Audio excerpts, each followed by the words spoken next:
Étant conscient que ces gens à qui nous avons affaire sont particulièrement redoutables. Redoutables, bien entendu, dans le mal.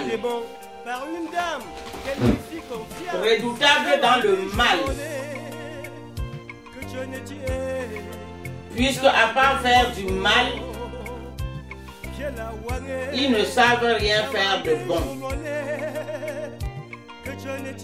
Ils ne savent faire du mal et ne savent rien faire de bon. Et j'ai dit que ça c'est une première entrevue là. Ça c'est une image. Première entrevue. Première entrevue. Quand je suis allé à Yaoundé et qu'il m'a reçu chez une de ses tantes, cette prise de vue s'est imposée. Cette prise de vue s'est imposée. Comment je pouvais imaginer que cet homme à côté de moi était envoyé dans ma vie dans le seul et unique but de me détruire. Et s'ils m'ont tant marabouté, puisqu'il n'y a que comme ça que leur complot machiavélique pouvait fonctionner. Puisqu'ils m'ont matraqué chez leurs charlatans et marabouts, c'est des adeptes de tout ce qui est fétichisme. C'est qu'il a utilisé cette photo. C'est la photo du premier entrevue. Première entrevue. Le sorcier a utilisé cette photo pour aller me marabouter. Pendant que moi j'avais une seule idée dans la tête: entretenir notre relation, faire à ce que les choses fonctionnent bien, pour qu'ensuite nous nous marions, pour qu'ensuite je lui fasse venir en France, en Europe, pour qu'ensuite je lui fasse même 1 ou 2 enfants, pourquoi pas. Puisque jusqu'à ce que je le rencontre, je n'avais jamais eu de soucis quant à ce qui concerne la fertilité. Mais cependant, le jeune homme sorcier sidéen vivait dans une outrance souffrance, alors même qu'il a vendu son âme au diable. Ne dit-on pas que les marabouts et les compagnies, bon, disons les gens qui font des pactes sataniques, on dit souvent que c'est pour avoir de l'argent, c'est pour avoir un bien matériel. Mais ce type va-nu-pied n'avait rien. Même sa petite chambrette en bordure de leur WC, je partais de la France avec des draps pour dresser le lit avec. Et la façon qu'il me fourrait que dans sa famille et ne m'amenait jamais dans aucun hôtel. Vous et moi, nous comprenons par là que c'est parce que ils étaient en commun accord dans leur complicité machiavélique, tout simplement. Ils étaient en commun accord. Donc la sorcellerie chez eux est une affaire familiale. Et moi qui suis une étrangère, on n'a pas à lever les corps ensemble. Je suis une étrangère, j'entre dans votre famille parce que ta cousine m'a dit tu es un gars à épouser.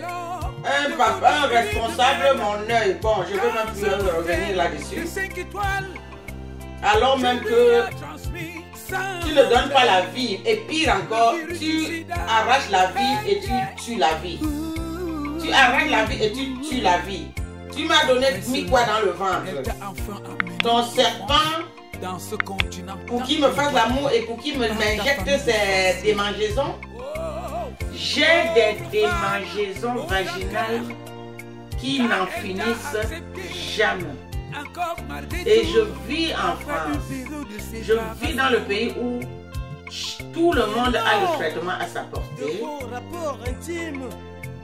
Mais je n'ai pas pu trouver de quoi éradiquer les jouissances de son totem serpent qui jouit en moi et qui me déverse des substances qui me démangent. Mon vagin, les lèvres, tout ça, jusqu'au niveau même de mon clitoris, me démange énormément. Énormément. Et ça me fait enfler mon corps de partout. Voici une autre photo pour laquelle sûrement ça...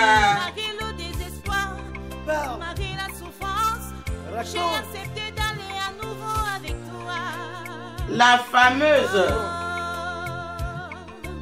cousine et moi, c'est moi qui a l'écharpe blanche et la fameuse cousine qui m'a livré dans leur sorcellerie.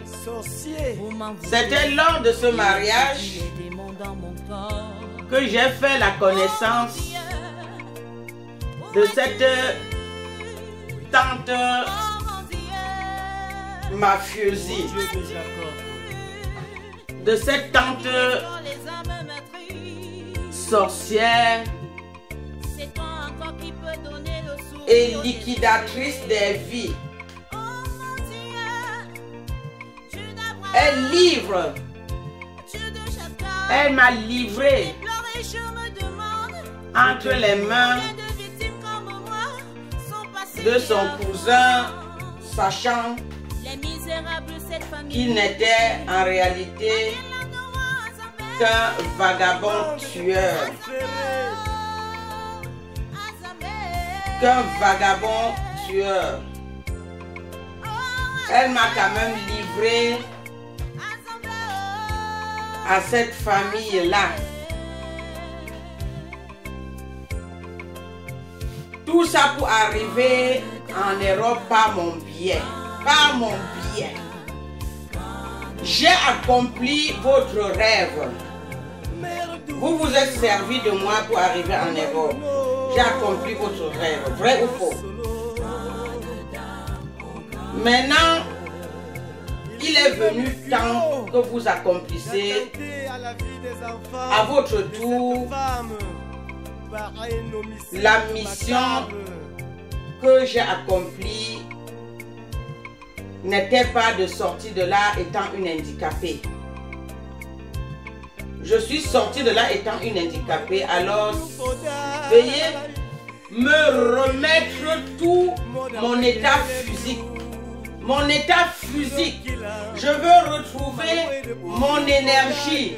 Je veux retrouver mon autonomie. Je veux retrouver, ôter en moi vos totems. Ôtez en moi vos totems. Ôtez en moi ce serpent vipère qui ne cesse de me faire l'amour. J'en ai marre. Ôtez en moi s'il vous plaît. Remplissez votre mission en venant ôter en moi tous vos substances mystiques. Car le domaine mystique n'est pas un domaine qui me convient. Le domaine mystique n'est pas un domaine pour moi. Mon papa, mes parents ne nous avaient pas élevés d'aller chez les charlatans, d'aller chez les marabouts, d'aller chez les féticheurs. Non! Dans ma famille, on a la crainte de Dieu puisqu'on croit en Dieu. Et ce féticheur sidéen sorcier, il le sait, il me voyait prier tout le temps, tout le temps, tout le temps. Mais hélas, le pouvoir satanique a été plus fort et lui est laissé injecter tous ces ordures, toutes ces déjections puantes, toutes ces déjections nauséabondes, tous ces crasses, tous ces démons, toutes ces déjections, mon corps et mes parois génitales n'est pas ta fosse commune, n'est pas une décharge pour tes puanteurs. Ne vois-tu pas que je suis une maman avant que ta cousine ne me livre à vous les sorciers? Ne vois-tu pas que j'étais une maman humble? Humble et que quand tu m'as tenu la promesse de te faire l'enfant, je t'ai dit pas de problème. Sauf qu'à la place de la grossesse, tu m'as mis tes maladies incurables au point de me dire que je suis malade parce que je suis enceinte. Mais il faut vraiment être l'incarnation du diable pour agir de la sorte. Mensonge en outrance. D'où étais-je sorti avec un individu des ténèbres comme ça? Fonga Chopo, Fonga Kemuso, Fonga Nobu m'en voulait à ce point. Quelles sont ces raisons? Quelles sont ces raisons? Pourquoi elle a eu autant de haine envers moi au point de me livrer entre la gueule du loup, entre la gueule d'un loup qui terrasse sans aucune pitié, qui vous escroque d'abord, après vous avoir bien escroqué, je dis bien vidé les poches, qui vous raconte des bobards, des histoires à dormir debout. Quand il vous aurait déjà bien rempli de ces fabulations, ça serait maintenant venu le temps pour lui de vous faire part de toutes ces maladies, de tous ces pactes sataniques, de tout ce qu'il a en lui de inhumain, de tout ce qu'il a en lui de inhumain. C'est cet homme-là que Cléocadie a promis être un bon père vis-à-vis de mes enfants, être un bon mari envers moi. Tcha! Veuillez s'il vous plaît, venez enlever tout ce que vous avez déposé en moi. Famille de faussaires. Et quand je dis vous, c'est parce que j'ai vu comment vous fonctionnez dans votre famille. J'ai résumé par là que la sorcellerie de votre criminel de fils est un pacte satanique parmi vous. Parmi vous. C'est un pacte satanique parmi vous parce que vous, en tant qu'un criminel, un enfant tueur, non seulement vous ne devez pas l'encourager sur cette voie-là, mais en plus de cela, vous avez tendance de l'applaudir. Vous avez tendance de... Ah, à partir du moment où il va attraper les gibiers hein, pour venir vous donner manger. Vous allez manger jusqu'à manger votre propre intestin. Son mariage avec toi, sans arrière-pensée. Quelle histoire! Quelle histoire! De votre huile de miel. Une famille des sorciers.